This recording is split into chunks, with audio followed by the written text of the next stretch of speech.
Hey, Carlos Lago with Edmunds here, and Toyota's brought us out to Monticello, hey, tomato, right?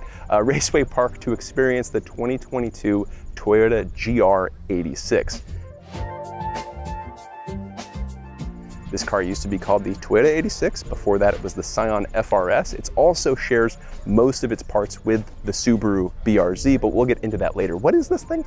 Well, it's a lightweight, fun to drive, inexpensive sports car in the traditional sense of the word, or the definition, or the phrase, let's say. In this video, we're gonna explore what's new about this new generation of the 86 and what has changed to keep that sports car driving experience alive. If you like this video and others like it, tell us in the comments below. Also tell me the right pronunciation of Monticello. Click like and subscribe, check the links in the description, and edmunds.com/sellmycar to get an instant cash offer on the car you wanna sell. Let's get to it. Let's first talk about the engine in the Toyota GR86. If you look hard, you'll find no turbocharger. Yes, unlike every other similarly priced, sporty, compact car in this segment, they're all turbocharged, and this one isn't. Actually, correction, the Miata isn't turbocharged, and neither is the 86 and the BRZ. I say that because the Civic Si is turbocharged, Civic Type R is turbocharged, Subaru WRX is turbocharged, Hyundai Veloster N is turbocharged, Volkswagen GTI is turbocharged, and even the Ford Mustang and Chevy Camaro have turbocharged 4-cylinder engines. You don't get one in the 86 or the Subaru BRZ. What you do get, though, is a bigger engine in terms of displacement versus last year. This is a 2.4 liter flat 4, and that means more power. Quick, nerdy thing about engines. So one of the reasons why this car is called the 86 is because the bore and stroke of the last generation engine was 86 millimeters. Bore is the diameter of the piston or cylinder, and stroke is how much that piston moves within the cylinder, and that's how you get displacement. In this though, they've enlarged the bore to like 94 millimeters, so it's now 86 and 94 stroke versus bore. So you can't really use that as a reason to call it the 86. But hey, that's been your nerdy tech minute with Edmunds. This GR86 is rated at around 230 horsepower, but more importantly, torque has increased a lot too. The increase is important because it happens all over the power band, so this should be more fun to drive at lower engine speeds. Speaking of, 0 to 60 acceleration is claimed in the low 6-second range for the manual and in the mid 6-second range for the automatic. Yes, you can still get an automatic with this. Fuel economy though is a little worse, 20 mpg to 24 mpg combined, depending on if you get the manual or the automatic. So a power increase, which is good, and a speed increase, which is even better.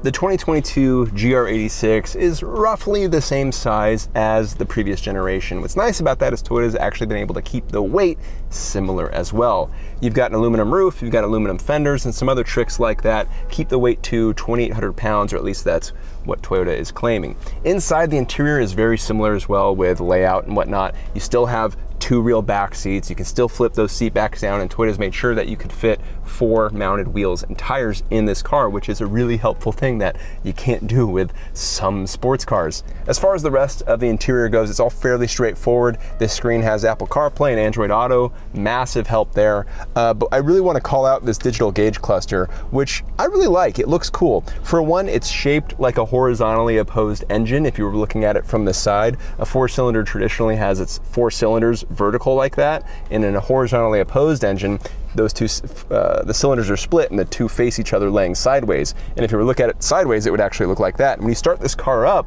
the little startup graphic it does mimics the cylinder movement within an engine. It's just a neat little touch. More functionally though, it's an easy screen to read, and in fact, if I put it in track mode, which automatically happens when you turn off stability control, you get this nice bar style tachometer that prioritizes the higher parts of the tachometer. So who cares on track what's happening beneath 4,000 RPM? You have this big window to see what the engine speed is at. I really like that, and the shift light's easy to see too. Overall, very functional, pretty comfortable, and a nice package for the money. We're gonna hop in this car and see how things go. I'm looking forward to it.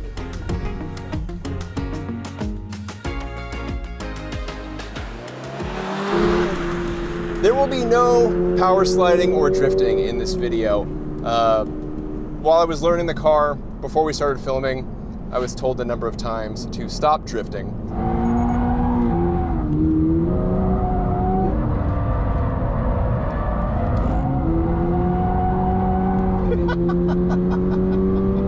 So now I must do that. We have stability control on instead. And I'm gonna talk about what it's like to drive when I'm not drifting. Never mind what the press materials say, never mind what the market materials say, I will not be drifting this car.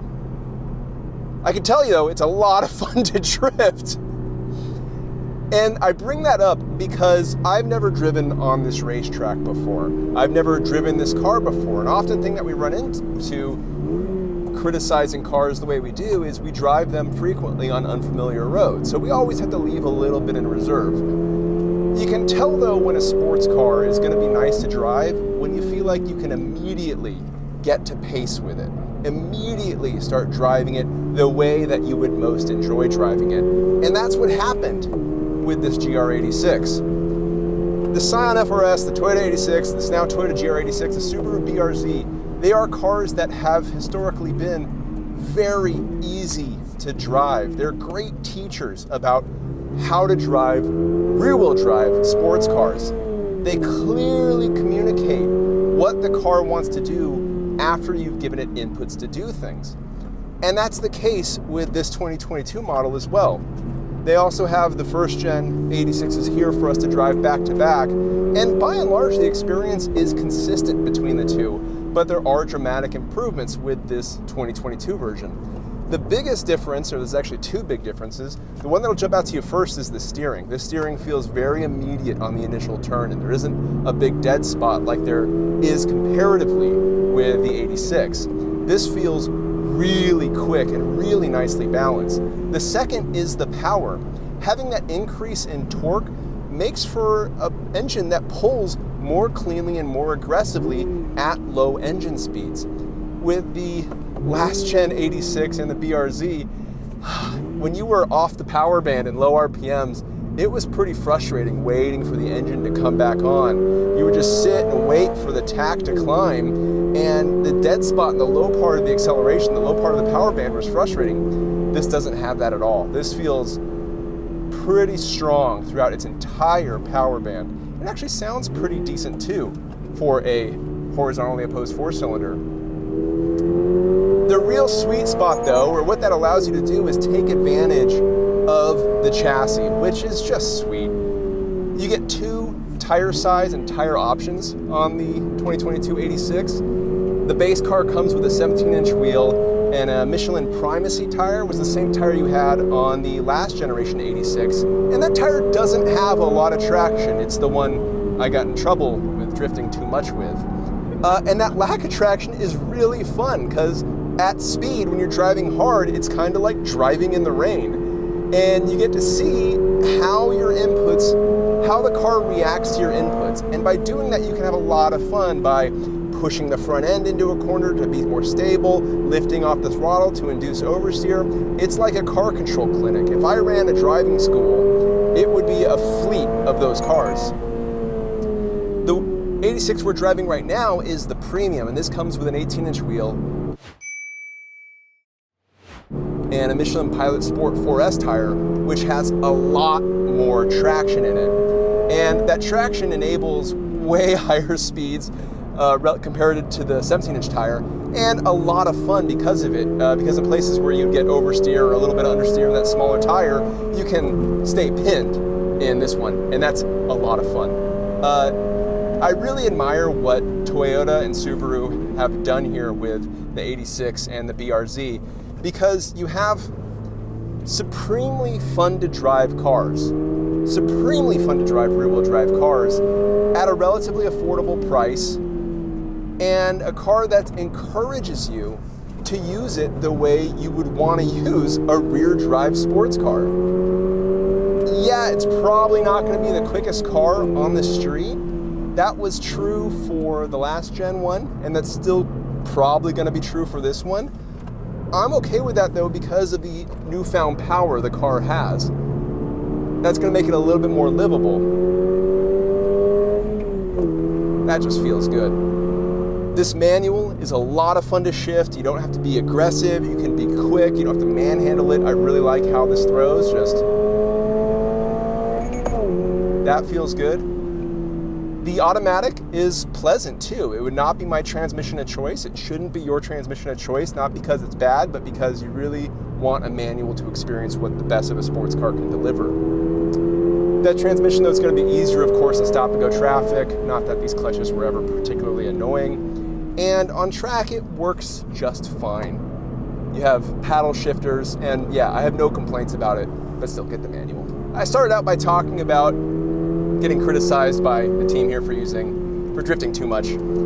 Yeah, that was frustrating at first, but I actually appreciate what happened. Well, one, it's raining now.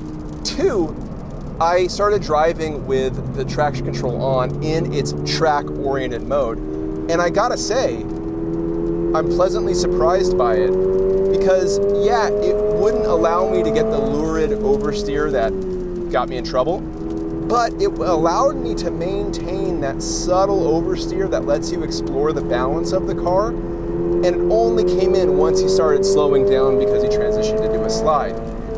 That's a really nice feature because this car, I would categorize this as an excellent learner's car for on-track rear-wheel drive handling basics.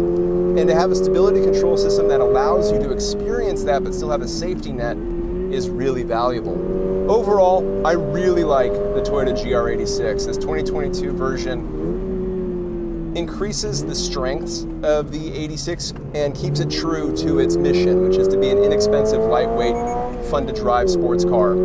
And I really like the fact that Toyota's done things like give you a year-long membership to the NASA, National American Sports Car Association, I think that's the acronym, but Toyota's encouraged you in doing so to experience track days, to drive your car the way it's intended to be driven. I really appreciate that mindset. So bravo, Toyota. I'm really enjoying myself in this car, and I think anybody who picks this up will feel the same way when they get theirs. If you like this video and others like it, tell us in the comments below. Also, click like and subscribe, check the links in the description, and edmunds.com/sellmycar to get an instant cash offer on the car you want to sell.